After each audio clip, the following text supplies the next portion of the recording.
So, hello student. Today we continue the example part of line that two bits that we have taken until now. On the basis of that one, we have to solve some examples. Before we do that one, we have to quick revise that what are those two bits here, and on the basis of that one, how to solve that one. These two bits are something like to be here. See now, the name of the bit is the equation of line passing through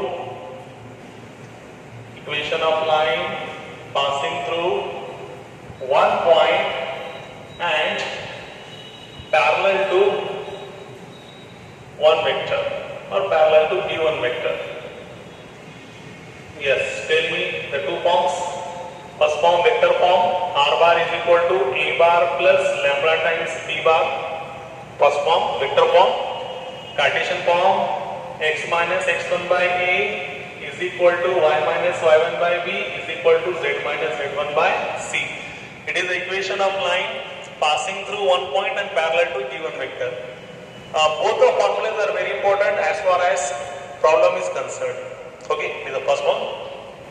Second bit is the equation of line passing through 2 points.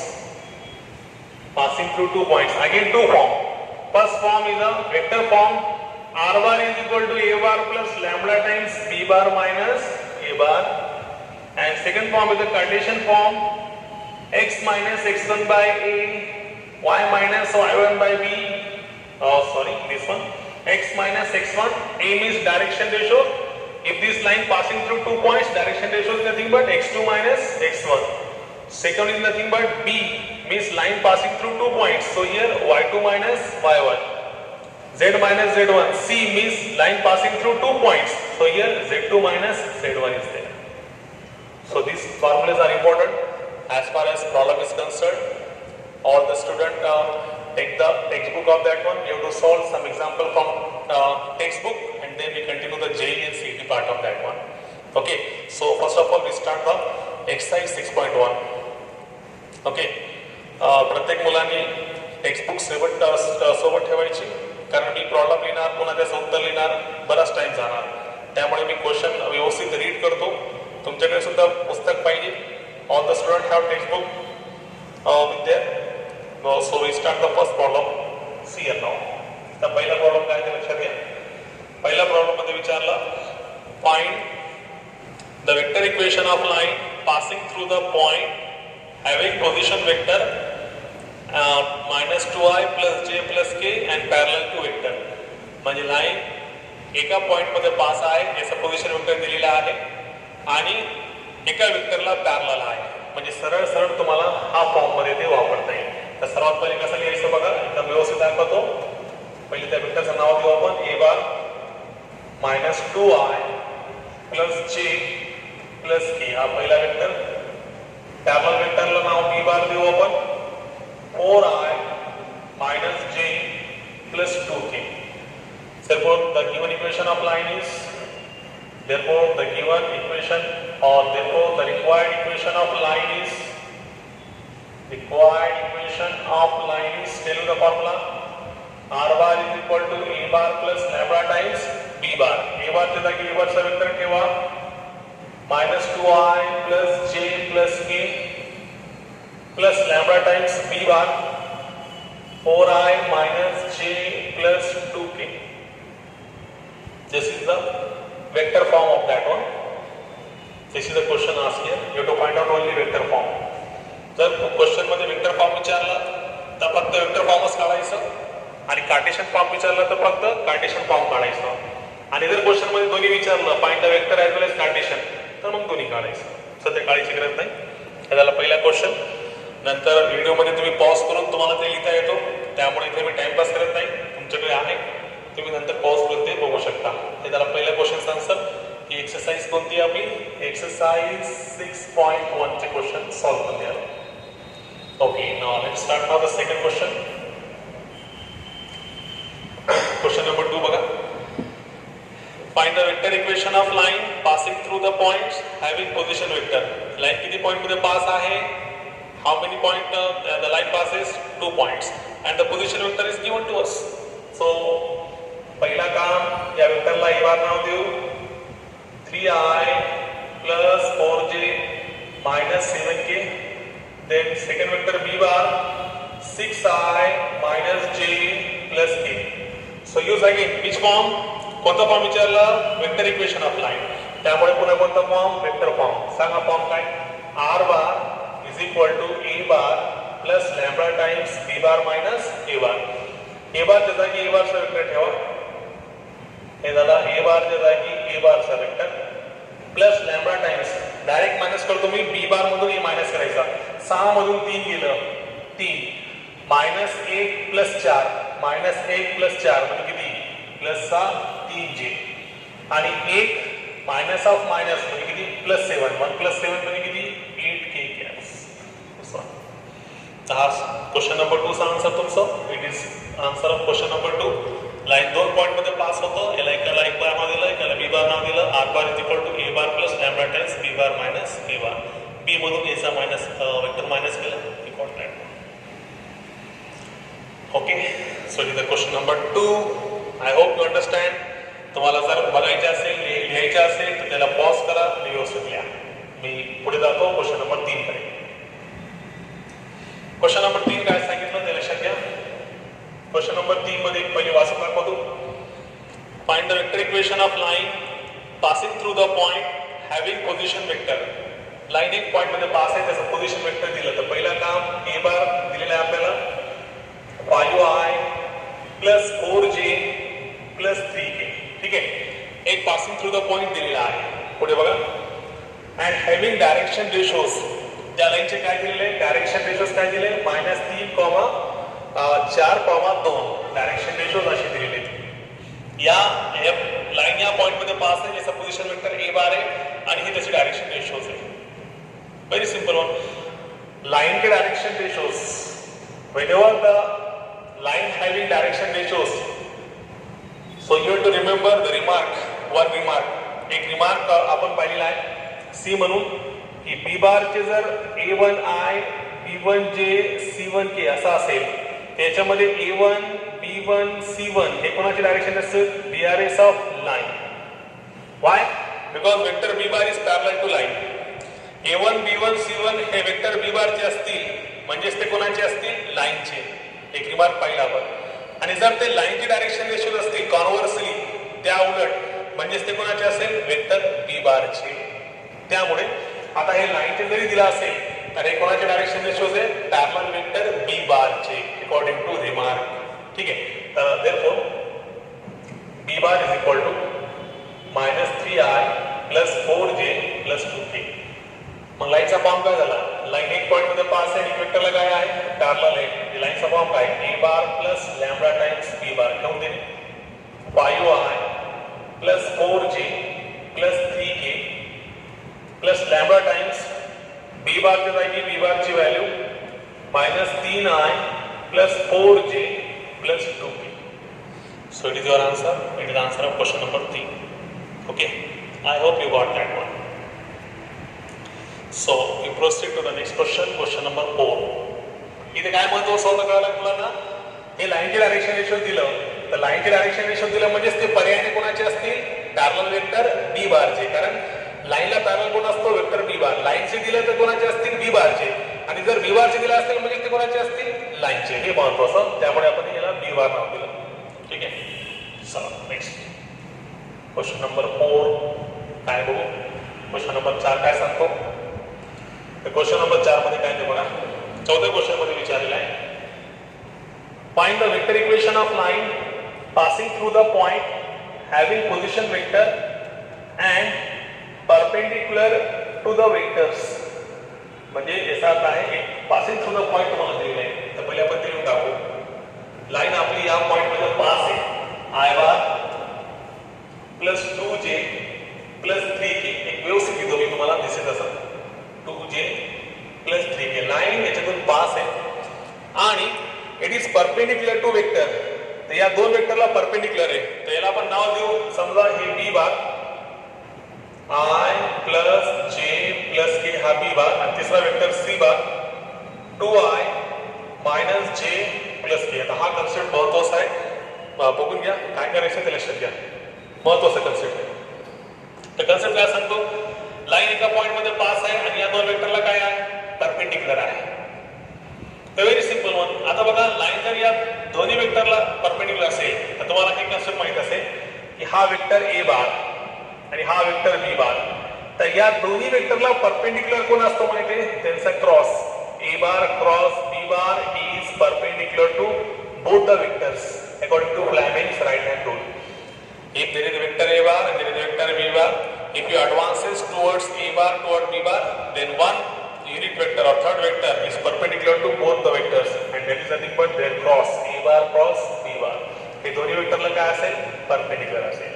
तर हा concept तुम्हाला माहित असेल. तर बघा आपल्याला हा दिलेला वेक्टर हा दोन्हीला परपेंडिक्युलर, ही लाईन या पॉइंट मध्ये पास आहे आणि एक वेक्टर या दोन्हीला काय आहे, परपेंडिक्युलर आहे. समजा आपण काय करू, हा वेक्टर बी बार घेऊ आणि हा वेक्टर सी बार घेऊ. जेव्हा आपण असा कर्व करून बी कडे सी कडे येणार तर ऑटोमॅटिकली यांचा cross B bar cross C bar या दोन्ही वेक्टरला काय असेल, परपेंडिक्युलर असेल. आता आपली जी लाईन आहे ना, तर ही लाईन समजा अशी आहे, दिस वन. तर ही लाईन यांचा क्रॉसला, कोणचा, बी आणि सी चा क्रॉसला, म्हणजे बी क्रॉस म्हणजे काय, ते या दोघांना परपेंडिक्युलर असलेली लाईनला आपली रिक्वायर्ड लाईन काय असेल, पॅरलल. आणि हे या पॉइंट मध्ये पास असेल. कोणतं, 1 2 3 कोइफिशिएंट 1 2 3 याच्यातून काय आहे, पास आहे. आणि या बी बार क्रॉस सी बारला काय आहे, पॅरलल आहे. नीट समजून घ्या मी काय सांगितलं. एक वेक्टर या दोन्ही वेक्टरला परपेंडिक्युलर, तर तो वेक्टर म्हणजे काय, त्यांचा क्रॉस. हा क्रॉस दोन्ही वेक्टरला काय असेल, परपेंडिक्युलर असेल. आपली लाईन या परपेंडिक्युलर वेक्टरला काय आहे, पॅरलल आहे. आणि आपली लाईन कोणत्या पॉइंट मध्ये पास आहे, 1 2 3 कोइफिशिएंट. आणि पुन्हा या वेक्टरला काय आहे, पॅरलल आहे. म्हणजे लाईनचा फॉर्म असा भेटेल का, R bar is equal to line एका पॉइंट मध्ये पास आहे आणि याला काय आहे, ते पॅरलल आहे. म्हणजे lambda times B bar cross C bar. या पूर्ण वेक्टरला काय आहे, ते पॅरलल आहे. तर बी बारच्या जागी काय नाही, त्याचा क्रॉस. तर यामध्ये काय करता येईल बघा, सर्वात पहिले तुम्हाला काढता येईल बी बार क्रॉस सी बार. बी बार क्रॉस सी बार, तर तो कसा काढता येईल, आय जे के. बघा बी 1 1 1 2 -1 1. तर सर्वात पहिले आय सांगा, 1 minus of minus plus 1 minus जे 1 -2 प्लस के -1 -2. किती भेटलं बघा शेवटी, 3i प्लस जे -3k. एकदा बघूया, 1 1 1 2 -1 1. ओके, तर सॉल्व केलं, 1 + 1 2 मीन्स 3i, 2 - 1 म्हणजे प्लस जे 1 -2. Okay, 1 -2 okay, and then plus k 1 -1 -2 this one. So it is a B bar cross C bar. So our form is nothing but, आपल्या लाईनचा form काय भेटणार, R bar is equal to A bar plus lambda times B bar cross C bar. तर A bar च्या जागी A bar चा vector तुम्हाला दिसणार नाही, त्यामुळे त्याला थोडा मी व्यवस्थित वरी सॉल्व करतो. I 1 + 1 1 + 1 I 1 + 1 minus J 1 - 2 plus K 1 plus K 1 minute -1 -2 is there. Then what happens now, 2i plus J -3K.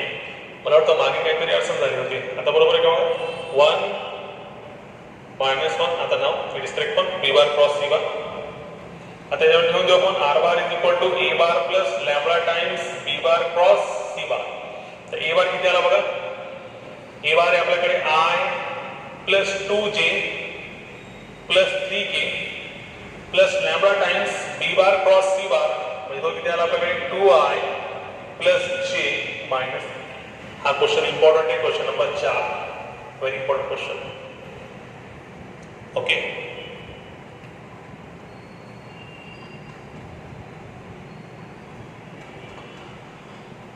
so we proceed to the next question. Question number 5 is there. Okay, very simple question बघा. Question question number 5 मध्ये काय विचारलं ते लक्षात घ्या. याच्या लक्षात आलं असेल तुम्हाला काय याच्यातून महत्वाचं काय याच्यातून पास आहे आणि हे लाईन हे वेक्टर दोघांना काय आहे परपेंडिक्युलर आहे लाईन. त्यामुळे या दोघांना परपेंडिक्युलर असलेला वेक्टर म्हणजे काय त्यांचा क्रॉस आणि आपली लाईन या क्रॉसला काय असेल पॅरलल म्हणजे आपली लाईन एका पॉइंट मध्ये पास आणि याचा परपेंडिक्युलर लाईनला काय ते पॅरलल. तर लाईनचा फॉर्म काय भेटेल R bar is equal to A bar plus lambda times B bar cross C bar. Determinant एकदा व्यवस्थित बघून घ्या 1 प्लस 1 दॅट इज 2 मागच्या वेळेस थोडं चुकलं होतं मायनस जे 1 मायनस 2 प्लस के मायनस 1 मायनस 2 ठीक आहे प्लस मायनसचा मिस्टेक होतो असं शिकवत व्यवस्थित. बघा आता नेक्स्ट वन क्वेश्चन नंबर 5. तर क्वेश्चन नंबर 5 मध्ये काय विचारलं ते बघा. क्वेश्चन नंबर 5 मध्ये आपल्याला सांगितलं आहे की फाइंड द बघा क्वेश्चन काय find the vector equation of line passing through the point having position vector. Position vector दिला म्हणजे पहिला काम काय तुमचा तो वेक्टर ए बार असेल याच्यातून पास आहे.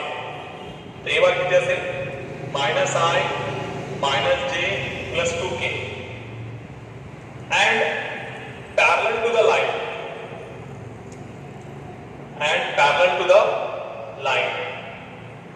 I think yes and parallel to the line या लाईनला पॅरलल आहे r bar is equal to I plus 2j plus 3k plus lambda times 3I plus 2j plus k. बघा किती सिंपल क्वेश्चन आहे.